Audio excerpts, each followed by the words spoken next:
How's it going, everybody? ZoinkMeister Patrick, joined again by Adam of ZoinkMeister. What's going on? And sorry about last week's podcast. We kind of had some technical difficulties. Real technical. Yeah. As in my laptop's broke, sort of technical. But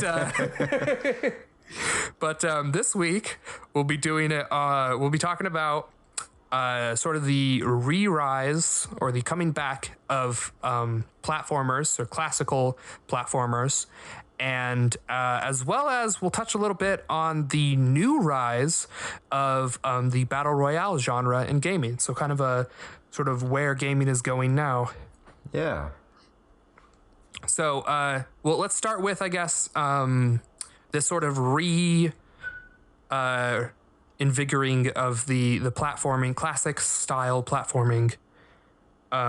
It's mainly remasters, right? It's sort of like everyone's decided to remaster their classic platformer today for some reason. So, last year we got Crash Bandicoot. This year we're getting Spyro, and the old developers of Glover have just announced they're throwing their gloves back into the ring. And Bubsy.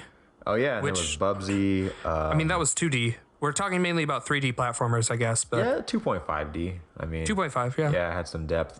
Sonic Mania was a continuation to the original Sonic games. Yeah. A lot of remasters right now. It's pretty crazy. Gravity Rush was remastered. Shadow of the Colossus was remastered. All heavy jumping and movement. I mean, Call of Duty remastered or Modern Warfare remastered was in there too, but right. I feel and like Final Fantasy's coming out too. And Final Fantasy 7. But just crazy. I don't know. Well, so I think I'm sure I've told you about this before, but supposedly the advancement of technology is going to be slowed down tremendously compared to what it's been. That law, I forget what it's called, where the technology is supposed to advance like 7 times the processing power every year or something like that. Moore's law? I think so. It? Yeah, I don't know. It's like 2.5 times, but since he first stated that, it's become way outdated. But we're running to a point where we're running into like electron tunneling, right? Yes. So your local chemist here. My background conveniently is in chemistry. Yeah. So electrons have the ability to tunnel short distances through sort of any what you'd call a barrier, an energy barrier. So anywhere that they wouldn't normally be able to travel, like for example, solid material like rubber, if it's thin enough, for some reason, electrons. If you can imagine like a hill. And if you drop a rock, so you imagine like a U, so there's 2 hills right next to each other, right? And between them's like a U shape. So the idea is if the second hill is higher than the first hill, if you drop a rock, it should roll down the first hill and up the second hill, but it can't go over because the second hill's higher. That's the law of momentum. But for some reason, electrons have the ability, if you drop them off at the top of the one hill, they'll roll down, come up the other side, and most of them will come right back down. Most of them won't go over, but some of them will teleport across the other side of the hill and keep going. And so that's frustrating. Oh man. And so that's electron tunneling. That's how electron tunneling works. And so where we are with processors is they've gotten so small, everything's gotten so small that electrons are now, that hill has gotten so tiny that electrons are now starting to be able to jump across. And that's a problem because we can't make it any smaller at that point. Yeah, and for those who don't know how basic CPU usage works, it's kind of like an opening and closing of separate tunnels, letting electrons through that allow different commands to be executed. So if you kind of have random electrons kind of spewing through, you're going to get random commands sometimes or random inputs. So literally, you cannot continue because you won't get the results that are planned. Right. So we're sort of reaching the end of advancements in technology. So they'll become more like specified technologies, we assume, where things will be very like specific to what you need. But there won't be like general just explosions in technological advances like we've seen in the past. Yeah. Well, so Google just announced, well, I mean, they keep announcing every year, but they never show any proof. They keep saying that they have a quantum computer almost ready for mass market. But every time they say it, they're like, I think the last date they gave us was like, March 15th, they're like, we're going to unveil the first like general population ready quantum computer for like $2 million or something. And then as soon as that date rolled around, I don't know, came out with some other excuse like Facebook, it's the Russian Russian hacking facility. Pay attention to them. Big, big Facebooks. Yeah. But yeah, so I imagine though that might be why everyone's suddenly so remaster happy, is that the next jump we see in console technology might just be catching up to PC more than anything else. We might not even have a major generation change for some time. Oh yeah, so that's the thing. I don't know if you've heard recently, but I guess the PS5 is being leaked for a 2020 release timeframe. Really? And a lot of people are worried because they're not quite sure where it can go, right? Right. I mean, 8K isn't a standard yet, and 4K would just be catching up. Right, and it has to beat the Pro somehow. It has to beat the PS4 Pro. So, I mean, to beat the PS4 Pro would literally just be matching up with the Xbox One, just 60 frames, 4K. Right. I mean, that's pretty much as high as one's going to go right now without going insanely expensive. So, yeah, that's crazy. Yeah, it's kind of daunting. I mean, it kind of just sounds like, I mean, you could improve the parts you have. You can still make bigger and better games, but right. You're gonna hit that wall soon where, I don't know, I don't want to keep doing this whole half generational leap thing. I mean, I still have my old faithful original PS4. Right, so do I. Mine even is slightly older than yours somehow, as I have the original controllers with a bad joystick design. You know, my joystick design flaw where they used a soft rubber so it rips too easily. Yeah. Now I have like the I bought mine right when Ground Zeroes, Metal Gear Solid 5 Ground Zeroes. Yeah, I think I got it day one. I think mine's a day one. Yeah, so mine's a couple months out. But yeah. But fun. So that might be the reason for all these remasters. But there is, as we said, technology moving forward in the gaming world with a new battle royale genre. Oh yeah, so Call of Duty Black Ops 4 will no longer have a campaign, but it will have a... Wait. Hold up. First, before we move on, should we real quick, just for the folks at home, maybe who aren't up to date on the trends, what is a battle royale game, since we are saying this is the new thing? Okay, so I think it's kind of impossible to not know at this point, but a battle royale mode is, by the standardized definition as of right now, it is a 100-person single or team-based free-for-all. Right, with a permadeath within the match. It has permadeath, so kind of it's not it wasn't the first one to do it, more like the first to put it in that mainstream set. But PUBG started with the 100 man royale, where you just dropped into a random space with either single or your PUBG was a mod, right? It was another Valve mod. I believe it's actually Arma. Oh, is it Arma? I think it is Arma. I don't know who makes Arma, but yeah, I believe you're right. Yeah, they basically took a bunch of assets, threw it together, and then threw a 100-man royale, and it was really successful. So Epic, which is a far more lucrative company, jumped on it and converted their Minecraft meets zombies game Fortnite into a battle royale for free, which kind of mainstream things. And now, are there any battle royales that aren't free? Like, I'm not sure if PUBG isn't free. It's not free. Okay. No, I believe Fortnite is the only free one, actually. Really? I thought Paladins. Is Paladins not out? It's not out. Yeah, Just I don't know. I don't know much about Paladins, but Call of Duty, the next Modern Warfare, the next Black Ops 4 has been announced to not have a campaign, but will feature a battle royale mode, and I guess leaked just 2-3 days ago. So did Battlefield 5. With the same news, or just? Yeah, it will now have a battle royale mode. That's great. So, like, I think that's a step forward. It is a huge step forward, because, I mean, Fortnite, PUBG, at their cores, those games are, like, not very good. Right. they're like really choppily thrown together, like, oh, quick, we got to make money, and they threw a sandwich together and then threw it at the wall and it stuck. Right. But you know. I mean, it's kind of like PUBG is just a glorified mod, and Fortnite is just a glorified copy. So. Right. Because Fortnite just was like, hey, we have a survival game, and this new popular genre came out, which sort of relies on survival-based tactics. So we should be able to convert our game into this style without too much difficulty. And surprise, surprise, they were in fact able to do that. Yeah, now it's on everything but Switch. Mobile phones Right. can play crossplay with PC.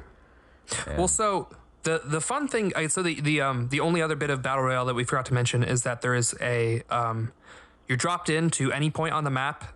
So that way you don't all start in the same point, but it's kind of like Hunger Games. You get to choose your own drop-off point. Fortnite starts out with you in a flying bus, hot air balloon jetpack thing, and you jump out and you land wherever you want. And then the map slowly closes in on you. So there's these electric barriers that slowly get smaller and smaller, so that it forces the remaining players into a tighter and tighter space. Yeah, you technically don't have to go as the barrier comes, but the longer you're in the barrier, the more health you lose.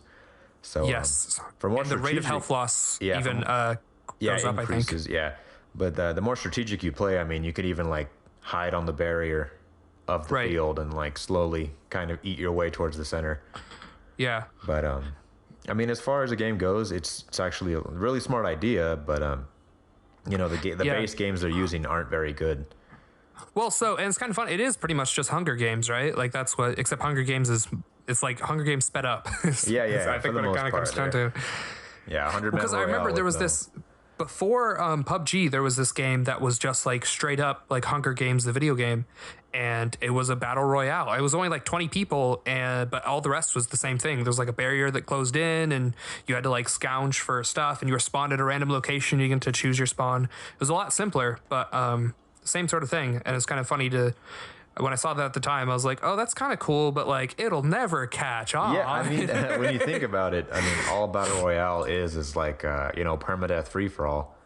Right. It's search and destroy free for all with a closing map. Yeah, so I mean, from that point on, I mean, anyone can really do that, but it's the base game that really matters, I feel. So when you take something that has like really good gameplay, like the Call of Duty franchise or Battlefield. Like Call of Duty or Battlefield, absolutely. That's when you're starting to get crazy with those franchises. And Battlefield even has, so Call of Duty for a long time, you and I have talked about, Call of Duty has great mechanics that aren't going anywhere because they're really well programmed the way that they are. And the only problem is that they wrote one good story in Modern Warfare 1 and then have been reusing it for every game since then. Yeah. And I mean, no one cares anymore. Yeah. So the pool, I mean, Black Ops 1, I feel maybe the best story in the franchise, but Black Ops 1 is probably pretty strong. Yeah. That's because it doesn't really deal with, it's not like the standard formula that deals with like, that deals with like schizophrenia or, it's more Hellblade. That's a much more interesting story. I mean, you just take away the murders and it's still an interesting story. But it's from the Call of Duty franchise where it's all mechanics and people, this isn't a good game because I'm tired of it. It's still a good game. You're just tired of it. It is. Yeah. But that's fair. Like, we should be tired of it. Yeah, I mean, yearly releases, and we all know they're like from multiple developers, but I mean, it still holds the Call of Duty franchise. They all have very similar mechanics. Yeah. I think that what was it, Advanced Warfare or was it Infinity Warfare that had the most like dislikes on any YouTube video ever or something like that? Oh, I think it was Advanced Warfare. Yeah. So yeah, it's gotten bad. And then Battlefield even has vehicles in it. They're known for their advancements in vehicle gameplay in a first-person setting. Oh yeah, so I mean, Battlefield 4, you can do all kinds of crazy nonsense like go in a jet, jump out of the jet, destroy someone with an RPG, and then jump back in the jet somehow. But I know. And same thing with I don't know if you've seen any of the original Battlefield 1942 or whatever it is. That one's like what popularized the series for those types of like things where like you'd be flying in a jet and then you'd eject out of the jet to shoot somebody and then it was like I remember there was this, I think it was a famous video where the guy's in a car, he drives the car off a ramp, he gets out of the car, he shoots through the jet cockpit, killing the guy in the jet, then takes over the jet and flies away. See, it's just that simple. Like, and it's like, wow, okay, that's cool. It wasn't a jet; it was an airplane because it was 1942. But still, Battlefield is like over the top with their fun. I mean, I also like the mechanic. They're also really famous for the whole a destructible environment thing. Like you can blow up buildings, which in a battle royale I think works well. Yeah, I mean that's what Fortnite, you can deconstruct area. Does it? Yeah, and then use those parts to make your own little structures. But yeah, all good ideas left and right. I'm actually looking forward to it. Black Ops 4 might be the first Call of Duty I've bought since you won't go Battlefield? Modern Warfare 3. So if it's coming to a battle royale, I'd say Call of Duty probably has the better mechanics. So I think I like smoother, more buttery. Yeah. So like fluidity kind of goes to them.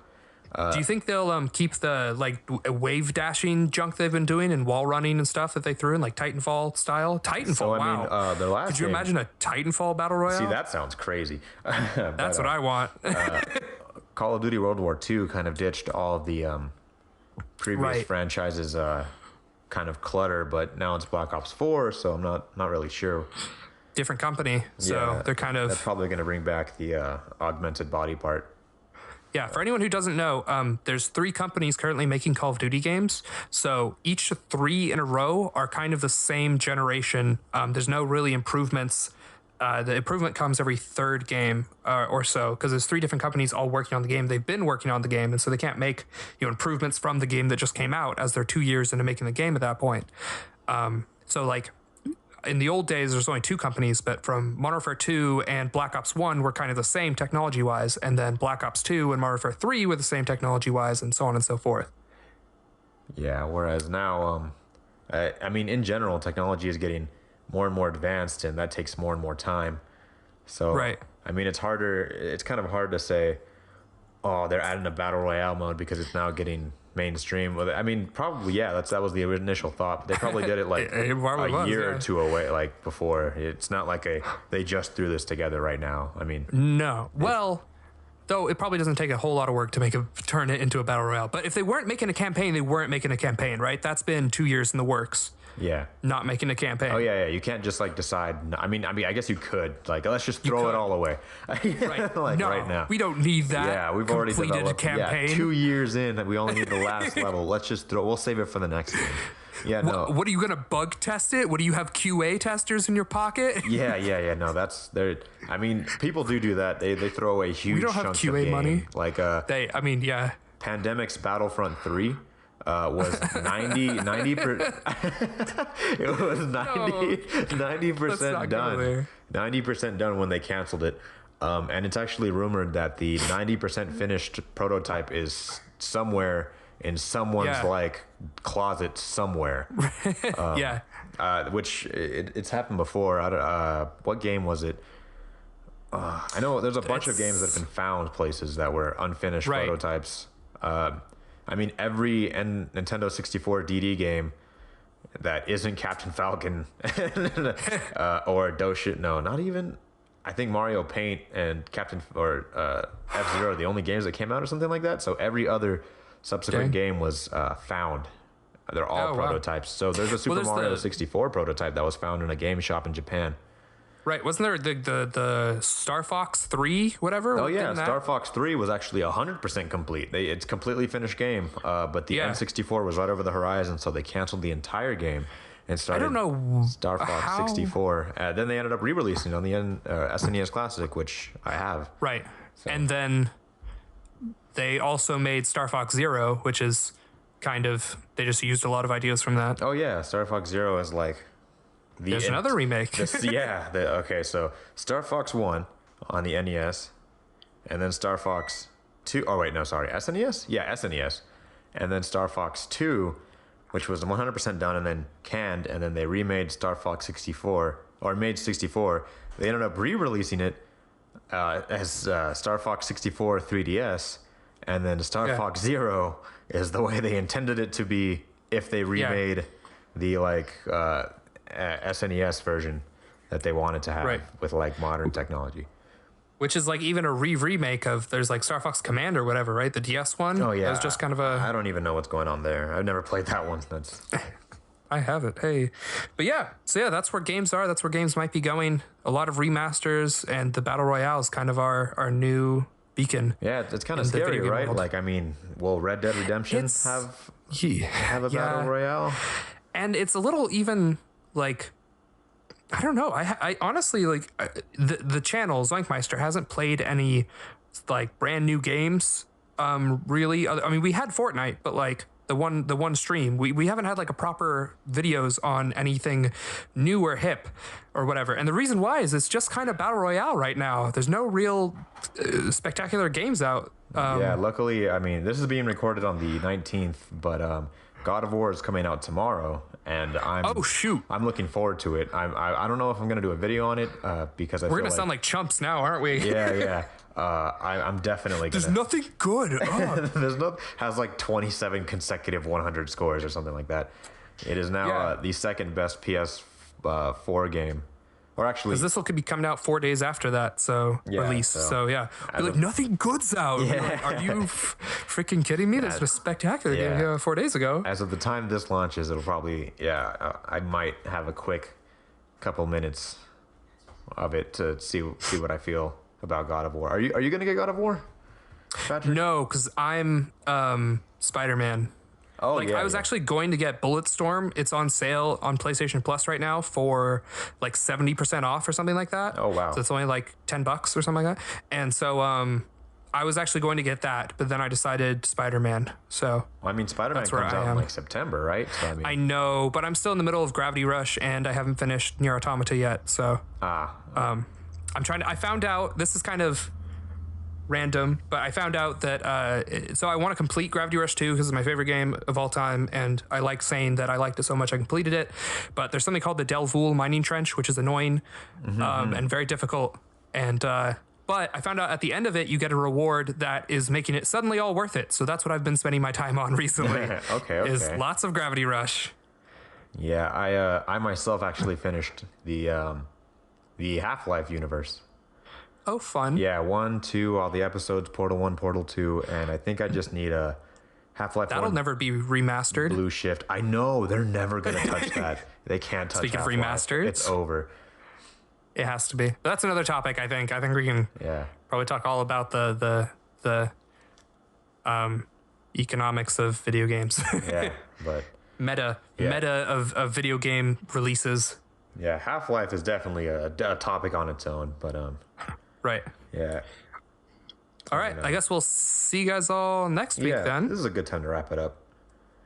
So, it's nice talking with you, and Zoink out. Yeah, Zoink out. Remember to like and subscribe. It really helps, I think. I don't know. Everyone says that. I don't think it really helps. We don't make any money. I don't. Yeah. So, it probably doesn't. I mean, commenting does. If you have any, because we like to know that someone cares. Oh, yeah. Except for King Kong. Please stop commenting about King Kong Part 2. Oh. It's never coming out. Gabe Newell promises he's working on it. He's working on it. Yeah. Yeah. When Valve makes a game with a 3 in the title, King Kong Part 2 will come out. Yeah, but I've recently got a request for Senran Kagura Peach Beach Splash. So on that note, hey, I think we should probably head on out. All right. Yeah, tell us what you guys think about the future of video games, and we'll see you next time. Yep, see you next time. Bye.